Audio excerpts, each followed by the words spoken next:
Hey guys, I'm Neale Cranwell. I'm here with Daniel Gomez. and we're going to do a talk today on 50 years in fitness. So stay tuned, you're going to learn something, certainly from myself and this big guy. What we're going to do is bring our different points of views, our different journeys together to bring you some nuggets to help you on your journey.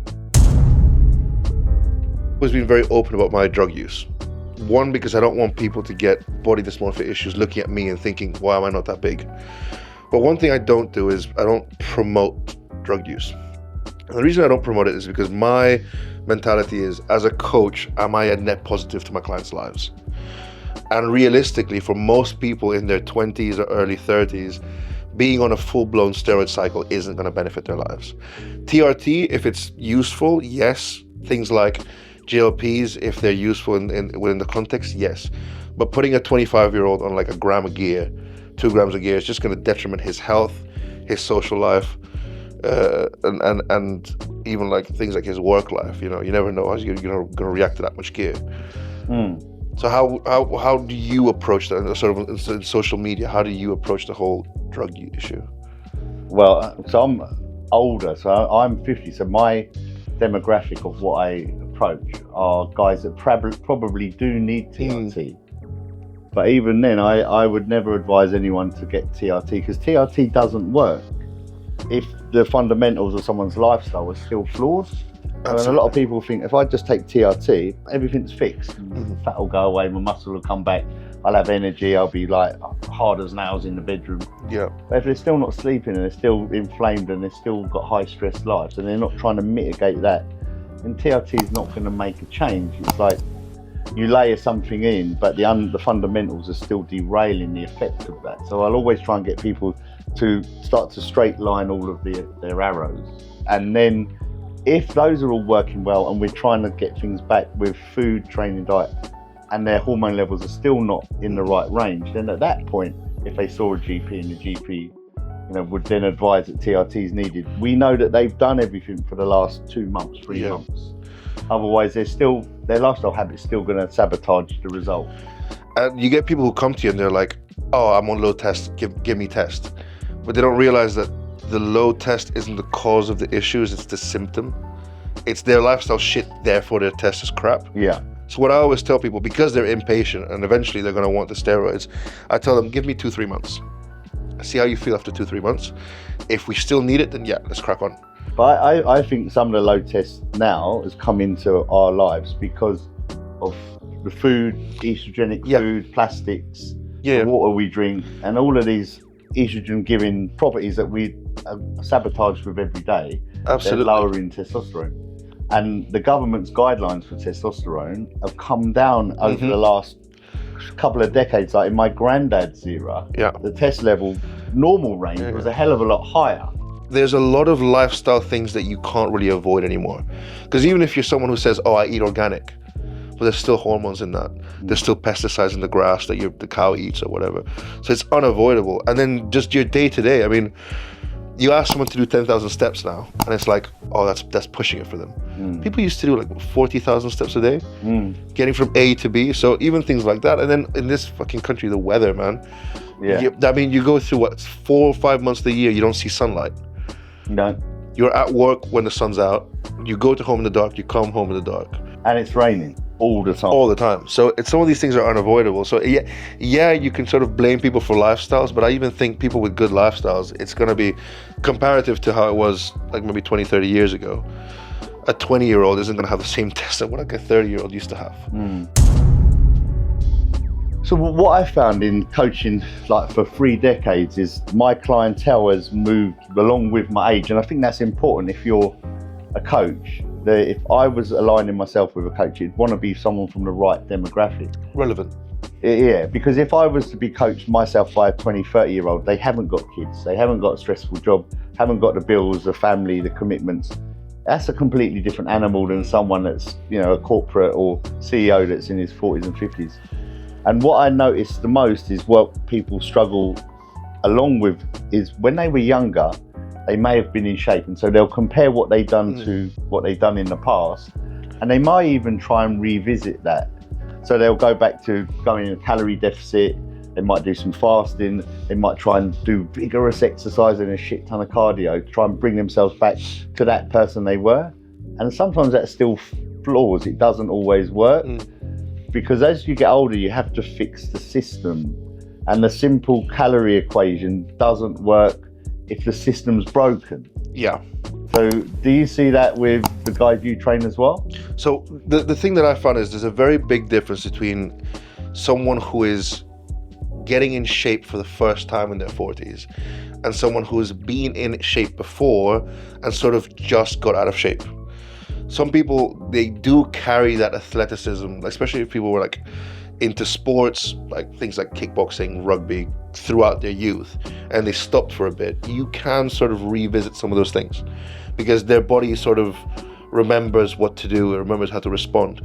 But when you're working with someone who's never been in shape and they want to get in shape in their 40s, that is a whole different kettle of fish. You have to think, and you're right. People like me who like I haven't been 40, so I don't know what that's like. I don't have crazy responsibilities like 3-4 kids and a mortgage.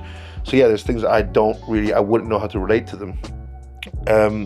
But the difference there is, just acquiring knowledge from people like you, from other educators, to sort of see what I can do to help those people the best I can. But it wouldn't be my field of expertise, no. Unless they've already been in shape, then we can tap into that and so all systems go. Yeah, so I think I had a call with a client before we come here. Someone was looking to sign up, and he's in his 40s and got kids, 3 kids and a missus, and he'd signed up with some of the biggest coaches that we would both know. But none of these guys are of that age, none of them have got kids or responsibilities. And so actually what it done is it made him fall out with bodybuilding. Yeah. Because he's trying to balance, and you can't be the best father if you're trying to be the selfish bodybuilder that he was in your 20s. But I think you can manage it all. Like I've managed to manage balance, and to be able to do it for 30 years, if I was the same single-minded, selfish bodybuilder that I was when I started, you destroy your life. Yeah, and I'd hate the sport. Absolutely. And I think the saving grace for me was actually having kids, because I couldn't turn that switch off. That's in all bodybuilders, I think. Yeah. It's about you. I mean, it's not a team sport. But when you have kids, you have to you're forced into now having to care for someone else. Yeah. They can't eat, drink, go to the toilet unless someone helps them when they're young. So now all of a sudden you're having to balance being a bodybuilder and being a dad. For me, that helped me enjoy bodybuilding more. This is the thing I always try to explain to my clients, because there is that pressure, right? You see on social media, like on your favorite movie stars, they're all in great shape in their 50s. And I always tell my clients, this fitness thing needs to be something that's there to improve your lifestyle. If it's taking away from other things in your life, you're doing it wrong, right? You need to find just the right amount of effort and dedication and mind space to give this, so that it improves your relationship, it improves your time with your kids, it improves your productivity at work. But if you're going into work tired and you can't perform, if you can't fuck your missus because you're too fucked from the gym, if your back hurts and you can't pick up your kids or you don't have time to play with them, then what the fuck is it for? You're not going to be an Olympian. No. You're never going to be in the best shape you could have ever been. That ship is gone. Accept that that's gone. Because now you're thinking about the future. Now you're thinking about how much of my kids' lives am I going to be able to enjoy in decent shape? You know, what events am I not going to miss? If you have a young girl, am I going to be able to walk my girl down the aisle? These are much bigger, much more important things than, oh man, let's get into shape for a fucking photo shoot at 45. That's ridiculous. Do you stretch? So I have to. I think stretching is one of the most boring things. I see you stretch a lot, to be fair. Yeah. And I do things now that I didn't used to when I was more pliable and when I was younger, because I have to if I want to keep moving forward. So like I think band work with shoulders before like upper body days or pressing days. I do that, to be fair. I think you have to do that as you get older, otherwise you'll end up with some rotator issues just because you're not as plasticine as you used to be. You're more brittle. Things like planks and like transverse abdominal work now I do all the time where I didn't used to. Yeah. And I think that's important because you need a strong core, you need a strong back. And those things are what I hear all the time from people is they've got sore backs, they've got sore joints in the shoulders. because when we were 20 or 30, you don't really necessarily need to. You should do, but you don't necessarily need to, because you don't really get laid up with these injuries. But the biggest success I see with anyone is if you can be consistent because you're not getting injured. It was an Olympian pro bodybuilder. It was Lee Haney that was asked after he won so many titles on the trot. He was after winning one of his last Mr. Olympias. What does he want to achieve next year? Expecting him to say, be the 7th time Mr. Olympia or whatever number he was at. And he said, just to be able to train injury-free. Because he was getting older, and it's the injuries that set you back. And when you're set back training in the gym, for most people, everything else falls down. You know, because you're not training as much, your mindset isn't as focused on eating right. Yeah. You don't feel, oh, go and get those extra steps that you mentioned, because I'm not training, I'm not eating right, what's the point? So it all falls down. So if you can feel like you're ticking the box each week, you've got your training in, and you feel like you're not hampered with it, you're much more likely to then think, because I'm doing this one thing, I'm going to try and eat right as well to go along with it. Otherwise, you know, all the training in the world will not serve any purpose without the right diet, without the right recovery. So I think stretching is massively important. When I was in Dubai, and I go out there like sort of 3 or 4 times a year, they've got stretch clinics there, which are awesome, and I wish they had them here. I think there is a few in the country, but you can go and just get PNF stretch, where someone will work with you and put you through them really painful stretches. But you come out, I think, from one of those sessions better than, say, like a sports massage. Because a sports massage, you can beat yourself up in them. PNF stretching, you actually come alive from after the stretching. So it's the sort of thing that I wish we had over here. And I do stretch, but it's still not fun. It's still boring. Yeah. See, I hate stretching. So I get around it by the way I train. I take myself into deep stretches when I train. Yeah. And that's helped a lot. Sure. So like full range of motion with everything, controlling that change of direction with certain movements. Like for example, if I'm bench pressing, I don't bounce off my chest. Yeah. I get all the way deep and then I press out of that pocket. That's made a huge difference, because what I found is actually every time I've injured myself was because I overstretched. Right, okay. And I find, even with my physio, we found this, like if I need a certain amount of tension in my muscles for them to operate properly. Like we've had situations where we've loosened up my quads, completely loosened them up. I went to train legs and I couldn't leg press. It's all great having this optimal fucking sleep schedule where you go to sleep when it gets dark and you wake up when, but what I found, man, especially when I'm on prep and you know you get to that point where you're like going to bed at 8, waking up at 3. Yeah, your social life goes to shit. Because who the fuck is up at 3? And then who, like 8 p.m. and 9 p.m. is the time people start talking to each other, you know? That's such a, for what I do, fine, but for anyone else, I would never let them sacrifice their social life and their personal life for the sake of looking good. It's not worth it. It's a very lonely road. True. And at the end of the day, who are you doing it for? I mean, the best thing about being in shape is probably going out sometimes and taking your shirt off. But if you're just going home after training, going to sleep, waking up, and doing the same thing over and over again, what are you actually getting out of this? Unless you have some goal, like for me, which is to get my pro card, I was so focused on that. And even from that, I had to motivate myself with external things of like, all right, what's that gonna bring? Am I gonna be able to inspire people? Is that gonna bring more money in? Because doing it for myself it didn't feel worth it. Yeah, so in the era that I started 30 years ago, being a pro bodybuilder or being Mr. Universe, which is one of the titles I first won, was massively responsive for bringing money in, bringing you a response for the journey that you're doing. Because you would get sponsors because you're a champion. Yeah. Now, a champion doesn't equate to a sponsorship. You get sponsors on the way to being a champion nowadays. Well, you get sponsors if you've got a shit ton of followers, and you don't even have to be a champion. True. You could just be very good on social media. And that, coming from my old school mentality, it's hard to see people that are very good and the best in their field in this fitness sport aren't necessarily rewarded for it. Whereas there's a Joe Blogs who's average at all things in fitness, but he's great at blogging and doing his Instagram and YouTube, and he's therefore got a massive following, and he gets the sponsorship. So I think the difference with a kind of a younger generation, or where I was 20 years ago, perhaps where you are now with dating, is when you're younger, you work out and you live in a fairly healthy lifestyle, you feel like you're, you know, Captain America, or you're Superman, and you're on top of the world, and you're going to conquer any dating scene that comes along. And as what I've noticed is guys, when they get older, if they don't keep on top of their health, their confidence massively drops. Not only because how they look, but also how they feel energetic wise. And I speak to clients that I train, and they don't want to be shagging their missus for hours and then, like you did when you were 20 or 30, because that's too tiring. That's too tiring with the stresses of the rest of their life.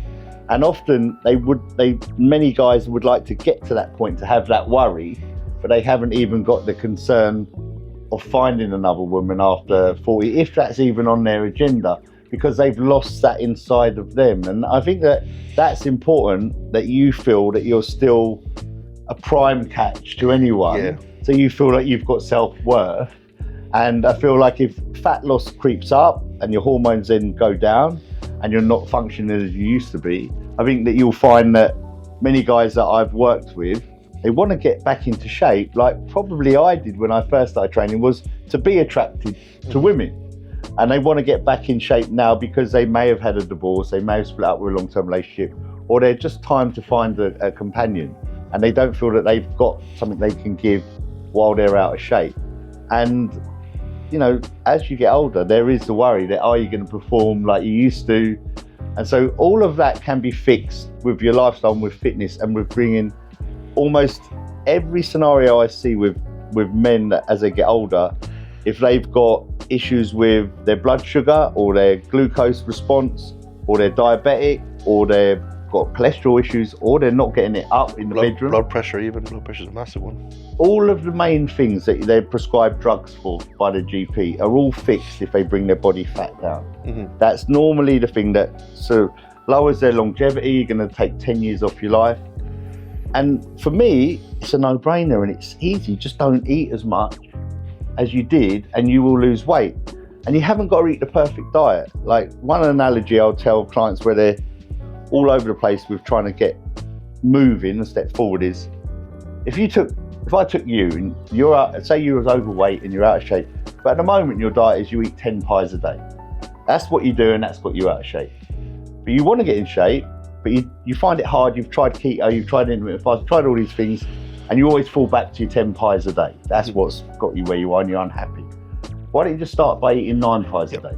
And start there. Absolutely. Run with that, and then once you've seen some result with that, you might start eating 8 pies a day and a bit of salad. Yep. It just take it in little steps. I had a client that came to me, and he was like well over 450 pounds, really obese.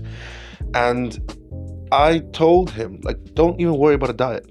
Just let's start fucking up less. Yeah. Right? Let's start fucking up less, or let's start fucking up better. You know, if you're going to go to McDonald's, fine, go to McDonald's, but get something healthier on the menu. Yeah. And I think those small wins escalate into someone's confidence coming back. And that makes, especially in the dating scene, I think if you go into the dating scene confident, it's not about being cocky and getting all the girls, but the quality of your relationships is better. Yeah. Because you're with that person by choice. You chose that person. You had 20 girls to choose from, but you chose that one girl. That makes it special. It's not just what you could get anymore. And I think that brings a quality to relationships as well, of like, you're not worried that your girlfriend's going to be stepping out on you, because, okay, if she is, you just find another one. I think when you've got older, I think that, and you've had relationships where you may have been married and been divorced, like I've been divorced twice, so no one to take advice from, but what I did learn, and to be happy, is you have to truly be happy with yourself. Yeah. Because otherwise you just attract the wrong people again, because your confidence and your happiness isn't. And the thing is, being in shape isn't going to bring you that.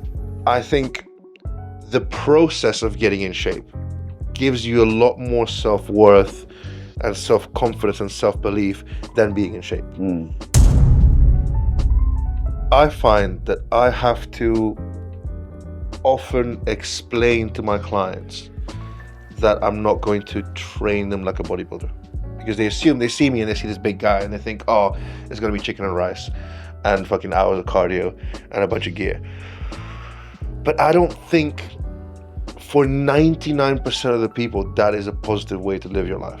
So I don't push it at all. How do you deal with the preconceptions of who you're going to be as a coach because of how you look? Yeah, I mean, that's a good question. So I've tried over the probably previous 3 or 4 years to try and move myself away from that typical bro bodybuilder look. Because some clients will look at that image of a coach and think they're either on tons of gear, which is why I'll never look like that, or they're so overbuilt that aspiration of reaching that goal is too far-fetched anyway. And so I think where people see bodybuilding is the extremes of like the over dieting or the overeating chicken and rice, overtraining, the drugs, all the sides of it which are really too unhealthy. But everything that built a great physique has come from parts of those things. Just things you learn on the way. Yeah, you've learned, and you wasn't born this way. It took many years to get you to here, and there are points of the physique that you'd have got to doing the same principles as you do now that you've learned, but you don't.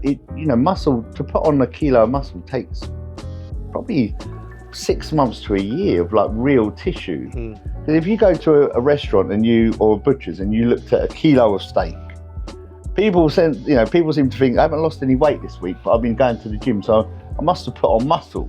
My weight hasn't moved, but if you put on a kilo of steak is a lot. It takes many months in order to build that up. So for you to do the right things, you're not going to look like a bodybuilder. But I think if you can learn from someone that has built muscle, they must know a way of achieving it. And it's your point to work to what your level is. If I was to aspire to anyone, it would be someone that's surpassed ahead of me. And I've done that in business. I've gone to mentors to fast track my success. And the one thing when I used to be on the Active channel, this TV channel was popular before social media. And I used to, because of it, it made me famous in the fitness industry before influencers became famous. So you'd go to Body Power and there'd be thousands of people there and they're queuing up for you because you're on Sky TV. And I had that for several years, and I was always asked, what's the one thing, what's the one bit of advice you could give someone that's up and coming or wants to get into this?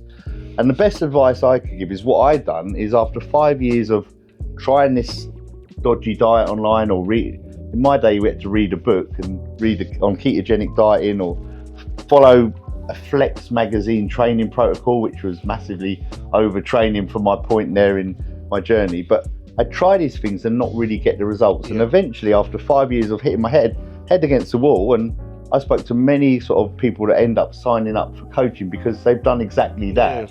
Is I went to a pro and I said, you're obviously miles away from where I want to be, but can you teach me all the fundamentals you learned?